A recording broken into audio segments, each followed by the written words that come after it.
Good morning, Eastern Oregon, and welcome to this September 4th version of AM Live on EOA. Your connection to Eastern Oregon, we're glad that you are here with us today.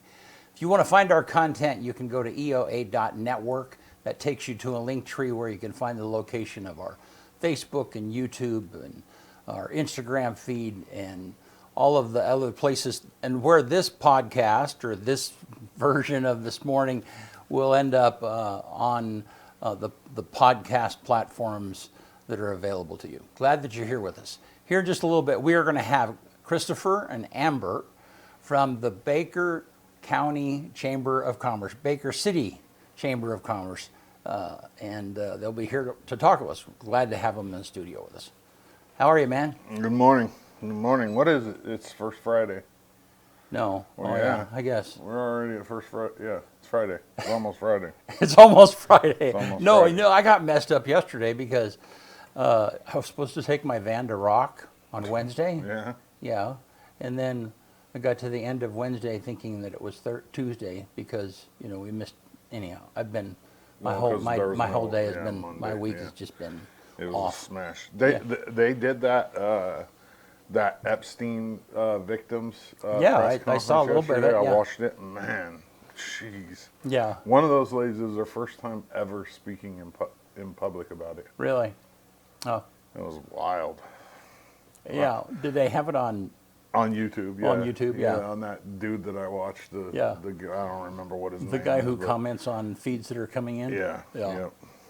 That's crazy though. Yeah, it is so interesting to me how, well, and you watch, I mean, that YouTube is where you get most of your video information. Yeah. Right? Yeah, for sure. It's outside of sports. I mean, even a lot of the sports information I get comes from YouTube. Yeah. Yeah. But it's so funny. It's kind of like, you know, during the riots or uprising or whatever that was in Los Angeles, and you and I were experiencing that, you know. Like in Rodney King or? No. Oh, when all that crap was going on. Yeah. I mean, just recently, you know, and Trump sent the troops and all of that business, and you have people on national news saying everything's fine, everything's cool, yeah. And then you got and on YouTube we're watching it live where it's like, I don't think things look cool. very fine, you know. No. But it's just so interesting how YouTube, the live portion of that, has become. Well, and the guy that I watch, he well, I mean, he says this, who knows? But I mean, it seems like he guarantees everything to be nonpartisan, doesn't interject his own opinion in things, and he just presents and has like an open dialogue with all the other 500,000 people that are watching. You know what I mean? I've seen him have 500,000 live viewers before. That's crazy. That's what there was yesterday? During that LA thing.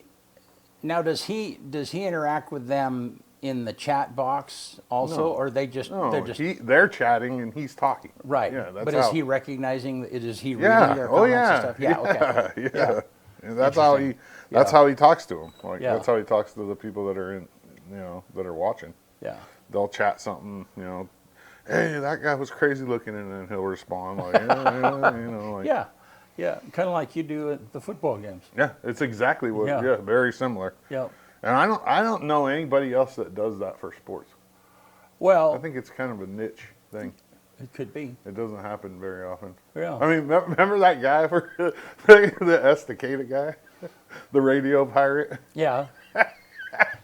I guess he kind of did it, but I mean, he was on the radio, right? And then that was wild. That guy was that Estacada.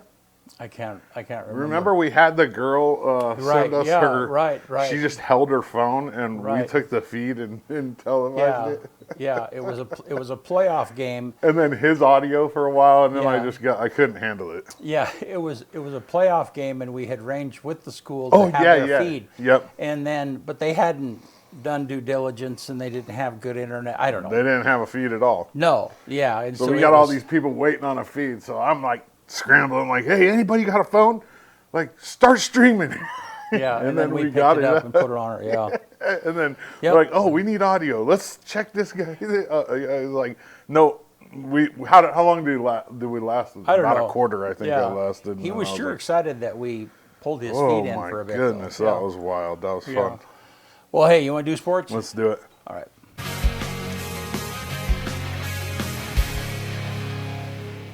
AM Sports Report brought to you by Hobby Habit. Ken Climo, the champ, is disc golf royalty. A 12-time PDGA world champion and 18-time major champion, his dominance redefined the sport. Now, with his brand, Climo brings the same precision and excellence to disc design, crafting tools worthy of a legend's name. There's like 5 different Climo discs available, all at Hobby Habit right here in LeGrand, 411 First Street, just for the fun of it. The national rankings for NAIA volleyball came out yesterday, and the Mountie ladies are number 1. It's not a target that Khaki likes to have this early in the season, but it gets the team pumped up, I think, and it's exciting. I mean, they're 8-0. They've only lost 1 set all year. They took down 4 top 25 teams so far, and a dismantling over number 2 Concordia last week in Omaha kind of solidified the number 1. I mean, we jumped from number 5 to number 1, and it's well deserved. This team's really good. And the funny thing is every year Khaki says, "Oh, I don't know, we'll see." You know, like she plays the the humble, like we aren't going to be that good card, when we all know that they're going to be a top 5 team almost every year. They start their home and CCC opener tomorrow night up at Quinn Coliseum, 6 o'clock. They're going to take on Evergreen, and then they turn around and take on Northwest at 4 on Saturday. So if you got nothing to do, or even if you do have something to do, that environment is crazy. This town has really gotten behind EOU volleyball, and it's quite exciting. That's where I'll be, so get up there and check it out. EOU women's soccer ran their record to a perfect 5-0 on the season with a 1-0 win over Park Gilbert yesterday. It was a 9 o'clock game, 9 o'clock in the morning on a Wednesday. Now, they do that because obviously Park Gilbert from Arizona, they're on a pass-through, they're traveling, they want to get on the road, probably got home last night. But 9 o'clock in the morning, I mean, yeah, it beat the heat, but there was like 8 people there. It's not great for fans. This EOU women's soccer team's good this year too. They're going to make a run at a CCC championship. They host Whitman on Sunday at Community Stadium. It kicks off at 1 o'clock. EOU football is on a much-needed bye week this week, and that's crazy to say that in week 2. But the Mounties are kind of beat up after a pretty physical camp, and we'll see. I mean, they had the lead going into the half against C of I, and just the offense sputtered in the second half. They didn't put up any points, ultimately lost 21-17. And they're going to play Whitman the following Saturday, so a week from this Saturday, and we'll see where they're at. They need to get a lot of their key guys healthy right now. LHS boys soccer had a tough time with Riverside on what was it? What is today? Today's Thursday, so it was Tuesday night, I believe. They lost 8-0. In high school soccer, as long as you're 1 half in, once the score discrepancy is 8, the game's over. So the game ended early in the second half. They host Estacada tomorrow at 3 p.m. up at Community Stadium. LHS girls soccer heads to Bend to take on Henley on Friday at 3 p.m. and Klamath Union on Saturday at 3. And then LHS football goes to Vail tomorrow for a tough matchup against the 3A state runner-up last year. Vail's tough, man. That game kicks off at 7 p.m. Mountain Time. Around the GOL, Baker goes to Scappoose. Pendleton goes to East Valley, Washington. And Ontario goes to Mac High. So all the GOL teams are on the road this week, which means that we don't stream any football this week. So we kind of have a bye week on the football. Around the Valley, Embler goes to Prairie City. Union is at Cove. And Elgin hosts Perrydale, with all of those games kicking off at 7 p.m. Powder Valley takes on North Douglas at 4 p.m. in Dufur at the Dufur Classic. There's still opportunities to advertise with the EOA Live Network for the upcoming LeGrand, Pendleton, and Baker high school football home game seasons. Get a hold of us. Message us or email us at office@eoalive.tv, and we'll get you all set up. AM Sports Report brought to you by Hobby Habit in LeGrand, just for the fun of it. All right. Good stuff, man. Yeah. All right, let's take a look outside. Benny, it's going to be a warm one. Man, it was suffocating yesterday. It was just warm. Over 100 degrees. Was it? Times. Yeah. I didn't notice, and I was outside quite a bit yesterday. It's real close. So let's look at that graphic, Bennett. So 93 today, 56 tonight, and then it's about the same thing tomorrow, and then it's going to be a little cooler through the weekend. No rain in the foreseeable future, at least according to That's all I care this about. graphic. Well, I mean, it says PM thunderstorms. That's rain on Monday. PM thunderstorms on Monday. Oh, rain. All right. So a little bit, maybe a little bit of rain. Yeah, you should hibernate then. I will. I'll stay inside. Yeah. Sugar melts in water. Yeah. Yeah. I like the Wicked Witch of the East or whatever. Yeah, don't get me. I hate the rain. Yeah. Did you see where they did the Wizard of Oz at the Sphere in have you followed that story at all? No. You said something about it the other day. Super interesting. Yeah, I'm fascinated by that. Because they had to go in and they used AI to expand the visual scenes to cover all of those screens, Oh, they're actually playing the movie? Well, they took the movie and made it spherable. And made it, yeah. So, but but the other thing is like, so during the tornado, they've got actual wind machines that kick in the physical space, and debris flies around, and Debris flies around like in the sky? Yes. Yeah, like it looks like debris or like actual stuff? No, it's actual stuff. That would have to be a liability. Well, I mean, it's like little specks of paper. Oh, or okay, stuff. okay. So and then it visually represents as something. But I went to.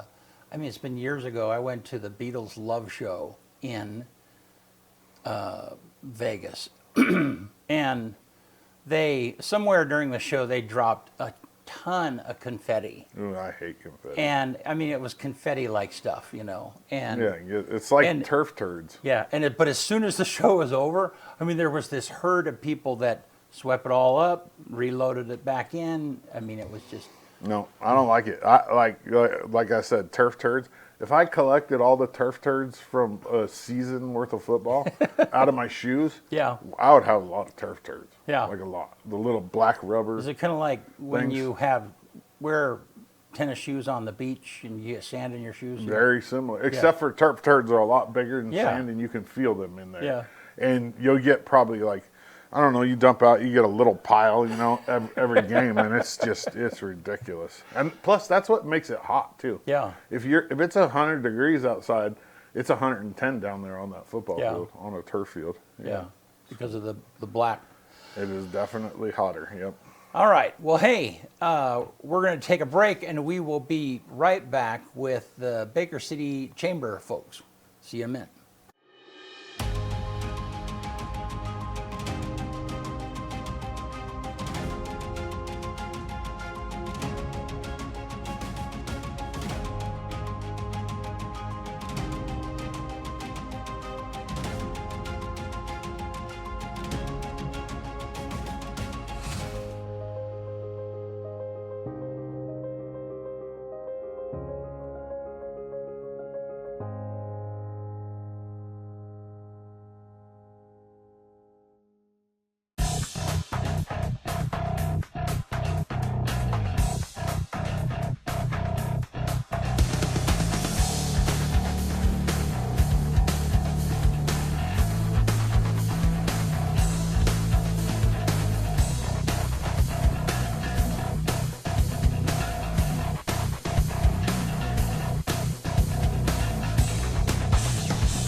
Eastern Oregon is full of interesting people, with interesting minds and interesting things to say. Here at EO Live, we're committed to connecting you to these intriguing people with EO Talks. We let our special guests share their ideas and life experiences with deep, open, engaging, and inquisitive conversations. You'll also be informed in depth on some of the most recent and relevant events, issues, and more. EO Talks on EO Live, your connection to Eastern Oregon, now on Roku.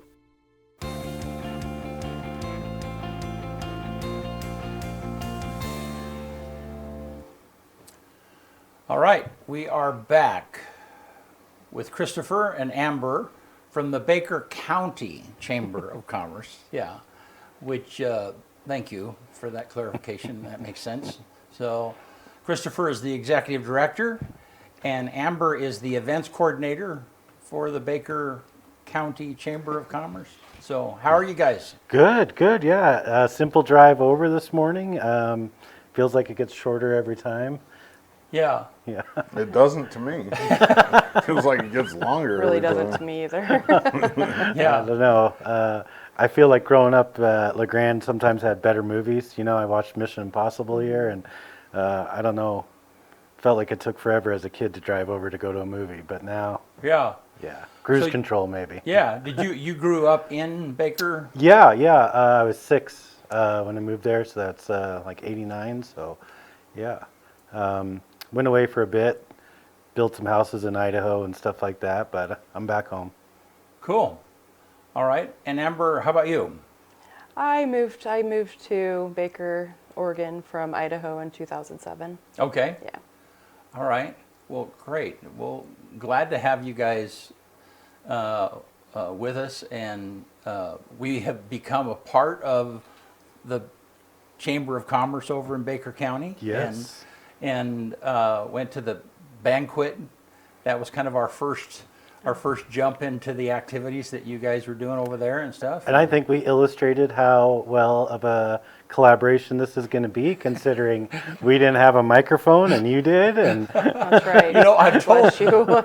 I've told that story several times because I went to I've been involved in the chamber and a lot of activities over in LeGrand, you know, and when I went over to that event, I thought, you know, I don't have to be a tech person. I'm just a person at the banquet, you know, and you guys had some sound issues, and so it was funny because I turned to somebody that I knew and said, how long is the program going to be? Well, they kind of thought that I was saying, how long before I can leave, you know? And actually said, they said, oh, it's going to be about, you know, probably 30 minutes, you know? And I said, well, I have a portable sound system I could go get, you know, and 3 tables went. They nodded their head, you know, like, okay. Yes. Yeah, I yeah. was thankful. Yeah. So anyhow, but well, and I mean, you could tell anybody this, test all your gear before you go live. Right? yeah. So we plugged in an iPod, music came out. and Yeah. We said, I'm sure the microphones work. Yeah. Nope. People still have iPods. So we inherited this audio equipment, and when I opened it all up, it had a little 1/8" plugged into an iPod, and I said, "Oh, good. What do we got on here? Oh, not bad." Yeah, it was music from 1942. The last time it was played. Yeah. Yeah. The funny thing is, do you remember when the iPod came out though, how monumental that was, you know, 1,000 songs on Yeah. one Oh, yeah. device or whatever the case might be. I mean, I still cringe thinking about flipping the tape over. yeah. Right. Right. I want an hour of uninterrupted music. Yeah. Gave us the CD. Yeah. You know, now I want 6 hours, 8 hours. Yeah. Gave us the iPod. Now I want it to tap into my brain and tell me exactly what music I want to hear right now. Yeah. That's next. Probably so. Yeah, the thing I get exhausted by, we're totally off topic here, is having to pick something. You know, Oh, I mean, that is, Yeah, you thought cable was a problem, right? Now Right. you have 20 Right. different stream. It's like, what Yeah. movie do you want to watch? yeah, I know, and I feel, I mean, I'm the one that picks the movie or picks the show most often, you know, and I feel stress. It's like, I don't want to be what if I decide wrong? I mean, you know, that's, you know, anyhow, off topic totally. Yeah. But yeah, just how technology has changed so much. So, well, so Christopher, how long have you been the how did Yeah. you get to being the executive director, and how long have you been there? Well, to be honest, my predecessor Devin was a friend of mine, and Jessica, my wife, traveled Baker County, is working with Shelley 2 predecessors ago, and then Devin was on her way out, and Jerry Peacock, who was my principal and Devin's and many others, came to me and said, there looks like there's going to be an opportunity to have a new director at the chamber, and asked if I'd be interested. And myself and several others applied, and I got it. I hadn't been involved with the chamber for a while. I would say like 2003, 2005 was the last time I was on a chamber board, but with my marketing background and everything, they saw me as a good candidate to step in. Of course, being hyper local like I am, knowing Baker and the county really well, just made it a good fit. Yeah. So I'm really grateful for Jerry to reach out. And yeah. And what were you doing previously? I was working with EO Media, primarily in Baker County as a marketing consultant. So I refuse to say I was a salesman, right? Which comes from doing a needs assessment with a business to look at what we had to offer that business that would help fit those needs.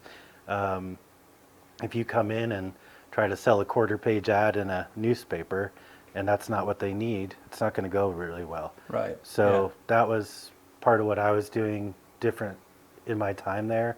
And what I've done in the chamber world too is if you go to sign up to be a chamber member, you don't just pay your dues and become a member. That's not how it works. We have a one-on-one needs assessment to see what is it you're looking to get out of your membership. A tiered approach. Here's our different tiers and about how those bundles work, or you need a more custom approach to your business. And then it goes to the board of directors to be voted on and discussed and voted on to have you come into the chamber. So I guess that's kind of where that parallel was between EO Media and the chamber, is to have that needs assessment. Let's make sure within what we're going to do together is going to fulfill what you're looking for and really help. Good. So, so you've been around business in Eastern Oregon for a bit then. Yeah. Yes. So what do small businesses need in Eastern Oregon? I think a lot of it's just the difference between marketing and advertising. I'll use Janie. She's our treasurer on our board and the owner of Kick Sportswear in downtown Baker City. And when you go into Kicks, you have this wall of all of the sports and ag folks that they've worked with over the years, right? And I said to Janie, don't put an ad for your sale on sneakers when you have done incredible community work over years and years. Market yourself as a community partner. Show that you support them. People will support you. Mm-hmm. And so just really understanding a business and what they're doing and how it serves the greater purpose of the economic development of Baker County, right? Like, I think when I went to Salem to talk to lawmakers there, I used a restaurant downtown, and I said, they're doing really well. Of any business downtown that you see thriving, it's these restaurants that are really making it. But then you have to realize that their cars need tires. Mm-hmm. And they have the money to go to Lubros and get those tires, mm-hmm. right? And that's that circle that I think a lot of people need to understand, why it's convenient to order on Amazon. It's not a good idea for your community, right? Mm-hmm. To truly understand what we're trying to do as a community of businesses and, like I say, the greater economic development of Baker County. Yeah. Well, and we are, we're in the sponsors that we really enjoy the most that invest in us are the ones that they're investing in the athletic teams, they're supporting, they're the ones first in line often to donate in many different places. Absolutely. They're genuine community partners. Yes. And so then for me, and it took me a while to get onto this, it really did, because I came from a super frugal family, and it was always the best deal was the most important thing, but after a while I began to realize that I don't mind spending more knowing that it's going to stay here. Mm-hmm. Yeah. And because there's a greater good and there's a longer vision. So Absolutely. yeah, Yeah, I would say, advertising is brand awareness, right? You're running a radio campaign, social media campaign. That's just to make sure people don't forget about you. Yeah. When you go to look up a plumber, instead of writing plumber in Google, you're going to write that person's name that you've heard about and find that. How you know that they're the right choice for you is when you're sitting at the Baker County Fair and the rodeo and all those logos around there that have sponsored that event. yeah, You'll notice that a lot of those are the same ones you're hearing the radio Yeah. ads for, right? Yeah. So that's the difference between being a good community partner, sponsoring these events, and just making sure they don't forget about you. yeah.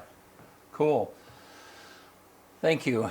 So Amber, you are the events coordinator. I am. What does the events coordinator do, and what is Baker County Chamber doing differently than what they've done in the past? Maybe that's a hard question. For events wise, Yeah. is it any different? Well, I suppose because Miners Jubilee is Yeah, it's up. going to be 44 years under the chamber next year.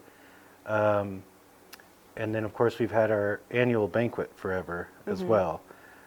But when you look at the 4 events now, that would be new. That would be new. Our honors is new. Yeah. Yeah. Yeah. So if you look at it like we have, you please interrupt me. You're good. We have 4 events, 1 per season. And so it's the spring banquet, that's our old banquet that we've been doing forever, right? Man of the Year, Legacy Woman of the Year, Business of the Year, Entrepreneur, those. Then we have the Summer Miners Jubilee, like I said, 44 years under the chamber. Then we started Honors, which is in fall, and it's about the workforce, right? Whereas the banquet typically is about the head of the business, or like I say, legacy person of the year. That's 20 years minimum that you've been working in Baker County. Whereas Honors is going to pick up the up and coming people, the workforce, and then of course change it. The parade, it's always been called the Twilight Parade, and now we're calling it Twilight Jubilee. So you really have 2 banquets, 2 jubilees, and each are opposite, right? You literally have summer Miners Jubilee and winter. Yeah. So, you have business owner primarily to employee, Yeah. 2 banquets. So it kind of not only spreads out across the year, but they're opposite. It helps balance everything that we do as our events. Yeah. Well, tell me, Amber, tell me about the Twilight Jubilee. What is that? Twilight Jubilee is the Christmas parade. What day is that? It's the First Saturday first of Saturday December. of December. It's the Christmas parade followed by the Christmas tree lighting.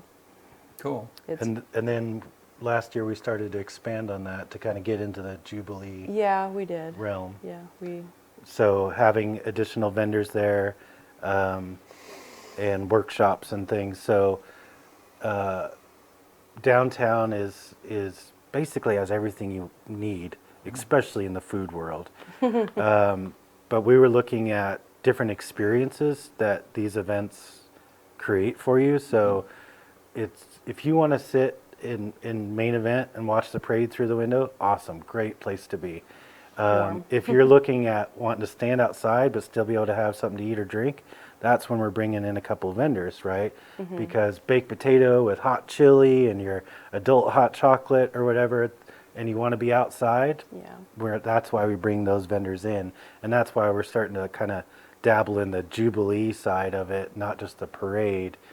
You're expanding with more activities and things that keep you downtown longer. So then will it be a longer, are you thinking of a longer hour event? I mean, what's that going to look like? The parade's grown. It's growing. Yeah, the It's parade- a big parade. Parade's bigger, but as far as like downtown presence that day, that we're going to close off Court Street between Main and First, directly across from Court Street Plaza where the Christmas tree is. And those vendors and activities will be there all that day through the parade. So instead of like rushing downtown for that hour, it turns into a day-long thing. And then you just think about our partners and everybody that's working really hard on that weekend with Baker City Downtown's Festival of Trees at the Heritage Museum. Then you have the 4-H Bazaar with all the vendors at the Baker County Fairgrounds. So you really start to have just a suite of events that weekend that you can hop around. Cookie Crawl It's a good is kickoff right. to the holiday season. Cookie Crawl Yeah. is right before the parade, so you're going shop to shop downtown, getting your cookies. That's nice. Yeah. Yeah, it's pretty neat. Yeah. It's really neat. It's a fun one. Well, I think that's a great idea. And have you done that in the past with the parade? Is, make it more of an all-day thing, or is that something you're going to start this year? We It was last year. I think we're just keep adding to. Yeah. Yeah, we opened probably 2 in the afternoon Yeah. last year for vendors, primarily just, MC Taco Bus and Yeah. stuff like that. Get your fill, be warm before the Yeah. parade. Yeah. But we're looking at having it be more of a, day-long thing. All and day, yeah. I mean, you look at Miners Jubilee in 1989 when I first went, there was, 40 vendors there. Oh Right. boy. Last year we had 130 something. Wow. It was big. They grow. They Yeah. tend to grow. Yeah. So yeah, in small towns like Pendleton and LeGrand and Baker City, it's always fun to go someplace else than where you are, and so, I mean, this is our home. We live here in LeGrand. We actually live in Island City, Tanya and I do. But, we were in Baker City not too long ago, and I mean, it is just, you have downtown Baker City, and it's been that way for a while. Part of it is that the redoing of downtown in Baker City really started about 10 years earlier than they did here in LeGrand. And so then that it was more developed. I remember when I moved here in 97, and I loved how Baker City, even at that time, they had redone the lamp posts, and they had, I mean, It's really it just pretty. had a Yeah. very nice Yeah. vibe to it, yeah. Well, yeah, Baker City is so unique because of the way Highway 30 went through Yeah. from Campbell to Broadway, Maine. Yeah. Those extra wide. Yeah, right. Right. And it wasn't until the freeway in the 70s that, Yeah. that the traffic changed. But that's part of what gave us this just demanding footprint that is Baker City. Yeah. Is the highway and the way it went through. Yeah, and you're right. I hadn't really thought about it. I mean, yeah, the street is wide, yeah, and the sidewalks are wide too. So, but no, when you, and I've spent a lot of time talking about being on different committees and talking about economic development and renewing downtown, and I've been part of the chamber here and LeGrand Main Street downtown, and I mean, I spent a lot of time in this space, and Baker just is nice. I mean, it's, and when we were there not too long ago on a Friday evening, and we ate at the Geyser Ground, which was a tremendous meal, but still, there were people out. There was activity up and down the street, and that is hard. It's hard to, I mean, the one thing that is hard for Baker City, and it's the same thing for LeGrand, is getting people off of the freeway to downtown. Yeah. Well, Amber, I mean, how many times a week do you tell people that, no, this isn't all there is to Baker when they Right. get off the freeway? Right. Yes. Because we're right off the freeway. Yeah. Right, yeah. Which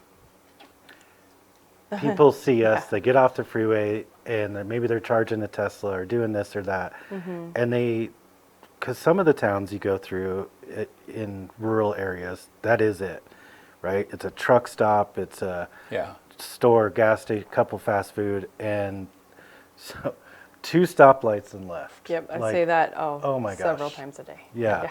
And when we give them the walking tour and all the rack cards and information, they are just blown away. Yeah. But they had no idea that there was such an incredible downtown that close to where they are. Yeah. They end up staying over to do more the next day. So. Yeah. Yeah. Well, and I can see why. It's beautiful. I mean, LeGrand has a little bit of more of a benefit in that there's a ramp that leads you right to Adams Avenue, and you can follow that all Yeah, through, you know. yeah. But still, you know, the main exit, or I would say probably, you know, which probably gets, I'll bet it gets 70% of the traffic. You know, I mean, it dumps off on Island Avenue, and like you just think that's it, you know. And so it's the getting people to go through your downtown. Yeah. That's just always that's always a hurdle, you know. Well, yeah, I know when my uncle Ken Hobson was city manager and campaigned to get Campbell as wide as it is now was such an uphill battle. But in hindsight, like to have all the lanes of traffic to be able to get you to downtown Yeah. off the freeway, I'm sure helps people funnel into the greater city. Because if it was that teeny little road that it was in the 70s when the freeway, I don't think people would really understand that they're on a main drag and it's got to be going somewhere. Right. You know? Yeah. So that helped. We lost the bandstand at the park because of that, but Say it again. we lost the bandstand at the park in Oh. order to make Campbell Yeah. bigger. Oh, I see. That's why I say, in his time of doing that, he faced a lot of criticism because they're like, you're gonna have to eat up some of the park to make that road bigger. Yeah. But I don't think anybody's complaining about a little extra wiggle room today. Yeah. Well, cool. So what else is out there that you're kind of thinking about, wanting to do? I mean, I guess let's talk about one of the things that I know you're actively trying to do is to support events outside of Baker City more. Yeah, I mean, talk about that a little bit, Nam. We are helping Sumter. Yeah. We just did the Memorial and Labor Day, you know, the administration for them and help Yeah. them put on a good event. Yeah. Yeah. Took in vendors, you know, placed them, did, you know, we're getting ready to do to help them with the 50th, The train, the railroad. the railroad, they're going to be celebrating their 50th anniversary yeah. for a 2-week-long event in Yeah. June next year. And they came to the chamber to say, hey, you know, you guys have been doing really successful events. We want to work with you on rolling this out. And just the fact that they were meeting us almost a year prior shows that they understand how much work goes into, Right. especially a 2-week-long It's a event. lot of work. Right. And all of that, I mean, you guys can encourage them. You can give them guidance. Yes. But yes. but every event ends up being supported by people on the ground that are Absolutely. they're doing all of that stuff, you know. All of that, you know, calling the vendors and arranging them and figuring out the insurance and yeah, you know. It's a lot goes into it. Right. A lot more than, you know, a lot of people would think or know. So, Yeah, so yeah. we did all the behind the scenes for the 2 Sumter events this year, whereas the city still ran the events. But it's a bandwidth thing, right? Like, you know, to have the mayor working basically every hour of every day for those events, it's like, is that sustainable? Are you going to look at perhaps having the chamber do more of the event Yeah. on your behalf, to be the ones that are physically there with an information booth, helping people actually find their space? Because I think that's the part of events that people don't understand. Like Amber and I can run Miners Jubilee, but it's a 7-person minimum operation because it's just the footprint of that park. You can't truly keep an eye on everything and be there for every vendor when they need you with just a couple people. Right. So it's kind of like be careful what you wish for. We help you grow your event, but then you might not have enough people to run it. Right. Right? So I think we're getting there, yeah. We're getting there to Yeah. be able to say, but Yeah. we can help run it if that's where this is headed. Well, and you mentioned another wonderful asset in Baker City is the park, right there in the middle It's a of the gorgeous city. park. Yeah, yeah. I mean, and that's beautiful. What a wonderful place. And just to have such an incredible relationship with Jennifer Murphy at Public Works right now, and the city invited us to a meeting recently to look at certain vendor fees and maintenance on the park, and really just relying us as a strong partner who utilizes that park regularly to help come up with a plan, was a great invitation and opportunity for us. Yeah. Well, and, you know, people, that is an amazing asset that people don't understand. I mean, you know, there's a lot of events that happen here at the fairgrounds, which Yeah. is a great place for doing that. And they're in the middle of improving that space, but still it's separated from downtown. And, you know, Riverside Park here, another beautiful space, but it's, you know, having a park that's in the core of your downtown, I mean, that's awesome. Yeah. That's great for you guys. Well, and I think it'll help too as we start rolling out more wayfinding from that park to the greater parks network that the Leo Adler Trail provides along the river. So if you're at Geyser Pullman, you can get on the path right across the street and go to Central Park. Yeah. And that's where the water park is, that's where the amphitheater is, and like people don't know that when you're standing at Geyser, to be like, oh, there's another park that has different things to offer. Right, yeah. Just short walk here. And then ultimately, as the city of Baker and Baker City downtown continue to work on Court Street Plaza, that'd kind of be the end of the Greater Parks Network. So you're at Central, you just cross Resort, and now you're at Court Street Plaza in downtown. Yep. So you're looking at 3 very different parks with different things to offer, all connected by the Leo Adler Trail. That's pretty incredible. That's awesome. See, I Yeah. didn't know that. Yeah. So, I mean, this is great. I had a question and it escaped me, but so we're in the middle of. Oh, I know what it was. So help me understand the difference between tourism and the Chamber of Commerce, and are they the same thing? Yeah, so unlike here, your DMO, And DMO is what? I can hear my wife yelling at me. Yeah. I can can't understand too. her words. Yeah, Say it yeah, louder. yeah. Destination. Yeah. Yeah, see, we're not the DMO, so I don't have to Yeah, remember. I know. Yeah. Yeah. Heads in beds. Destination marketing organization. Thank you. Good job. Thank you. So yeah, Travel Baker County, and Jessica Hobson is the DMO. So she's looking at big net, trying to get people to come more than 50 miles away and stay the night in Baker County. Okay. And the chamber side is business focused.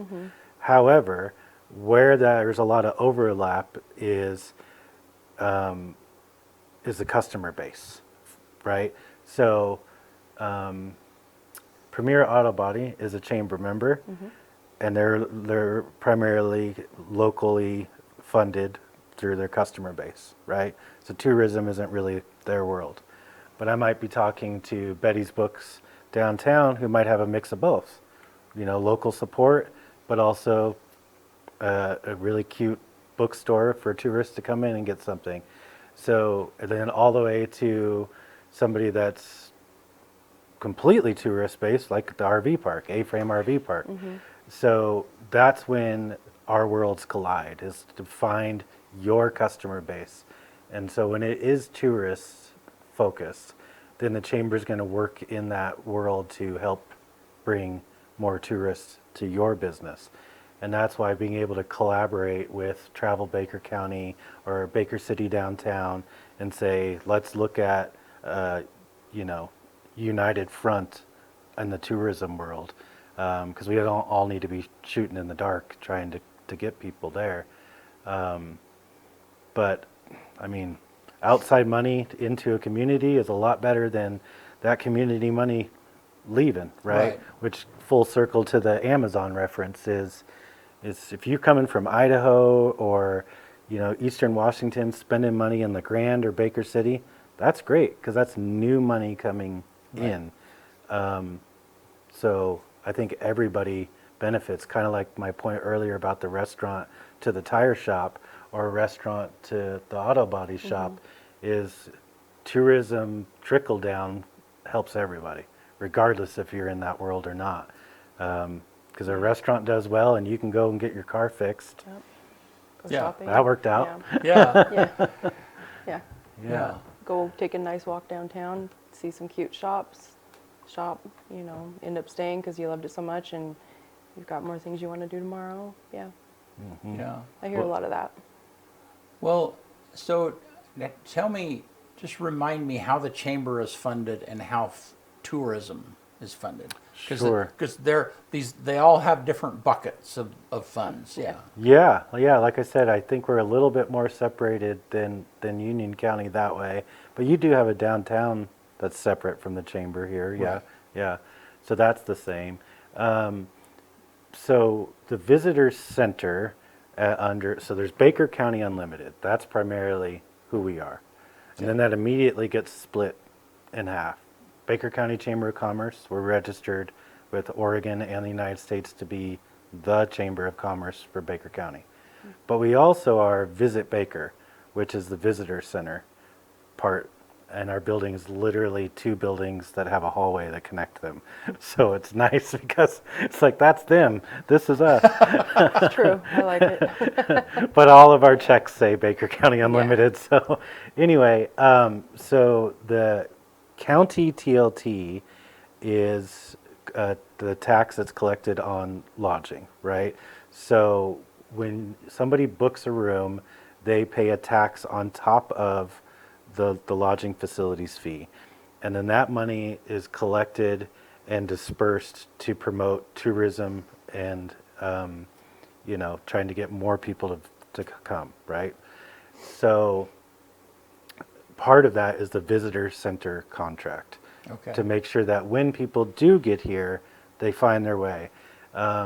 Because a lot of times when somebody plans a trip, they say, we're going to do the Oregon Trail Interpretive Center. That's all we know what we're doing. It's like, great, how long are you going to be here? 3 days. It might take you all day to go through Tech. Right. But it's not going to take you 3 days. Right, yeah. So, we have all of these resources and guides and everything to really help people plan a trip, fill their day of their whatever they're going to be there for.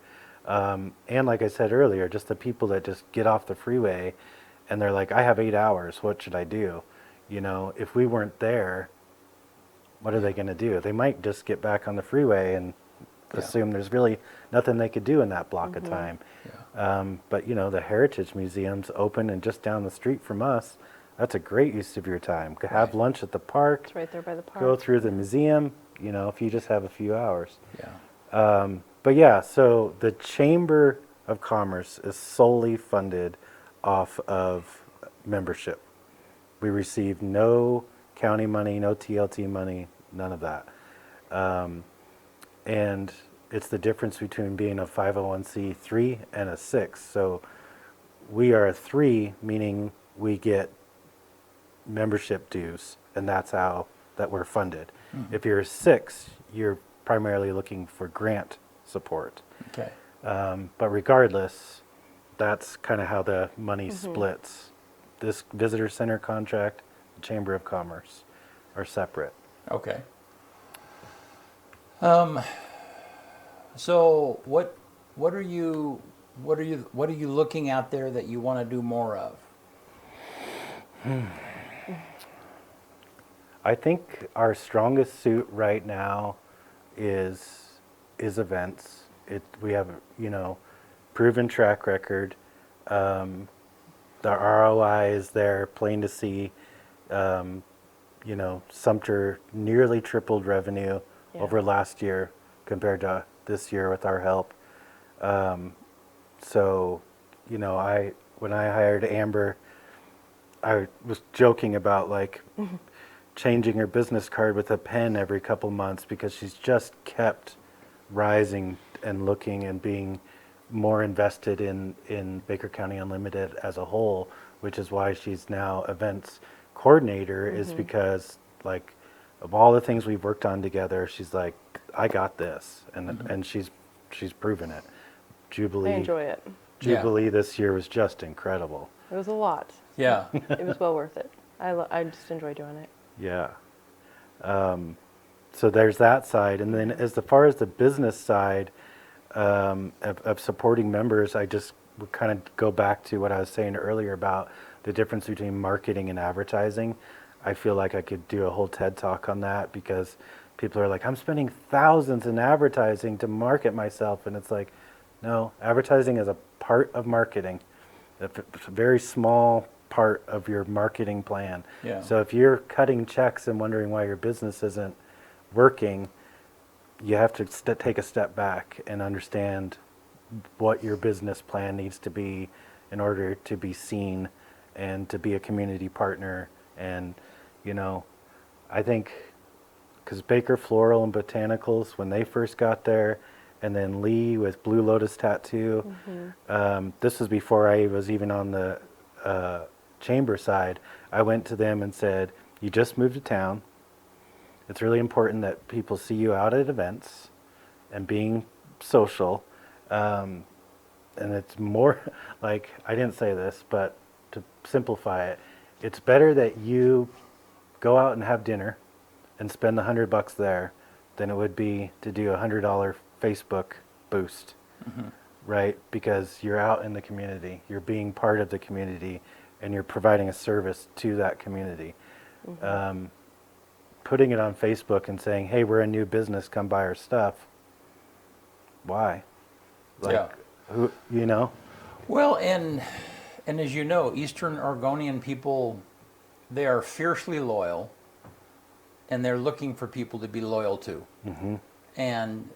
And so then, if you're absolutely right, if you see them out in the community, you see them invested, you see them, You then notice it. it's like, and people identify, oh, he's the owner of, Yep.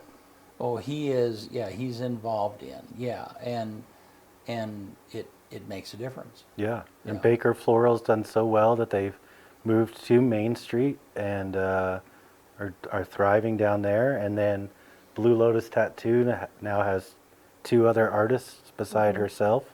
So substantial growth there. Which is just great. It's great to see a business be able to come into Baker and really thrive. You know, we joke around sometimes like you're not local until you've lived there for 15 years. But to be able to see that change where you can move to Baker City, open a business, and within 2 years really be part of that community is incredible. Well, and it's not just going out to dinner, it's being on a board or being on a committee, Yeah. being a volunteer to help do stuff, you know. I mean, all of those things make a Absolutely. big difference. Yeah, Yeah. yeah. Well, yeah, I mean, what's Barley Brown's anniversary this? 27? Is it 27? Yeah, I mean, I think they put in the work. It's not just good beer. It's about... It's a lot. Yeah. It's a lot. It's But it's- family, you know, it's great Yeah. food, great beer. Yeah. You know, they've made it. Mm-hmm. Yeah. But, you know, put in some community work, right? They I do mean, you that look too, at yeah. Luke and Baker Loves Bikes and... Everything. He does a lot. Yeah, Luke Brown, so one of the brothers, right, of Barley Browns. The one thing I miss that's not in Baker City that was when Luke and I were kids is a dirt bike park. Yeah. You know, and he's campaigned and gotten that to go through the city and is now looking at the design for it and to bring that back. And that's what I just keep screaming about marketing about is it's like, you love Barley Browns for XYZ, but do you also know Luke Brown is doing this for the bike race that comes through town, the bike park that's out there? Yeah. Like that's He also has coached numerous children. yeah. Oh, you have the ski side Yeah, too, he's- sure. Yeah. Yeah. Yeah. Yeah. So I think that just is when you look at a really successful business like them, it's He's a busy guy. yeah, he's a busy guy. But you start to understand how they can continue to be so successful. It's because they're a really strong community partner. Right. Very. Yeah. Good. Good stuff. Well, thank you so much. Yeah. Yeah, for being here. So what's the next big event that people need to be aware of? Honors, October Working on 13th. honors, yeah. You can go to bakercountyevents.com click honors, the nomination form's right there. We have 13 different categories to nominate folks for. We're obsessed with 13 because my dad was one of 13 kids, and they called him the baker's dozen. So I use that number anytime I can. It fits.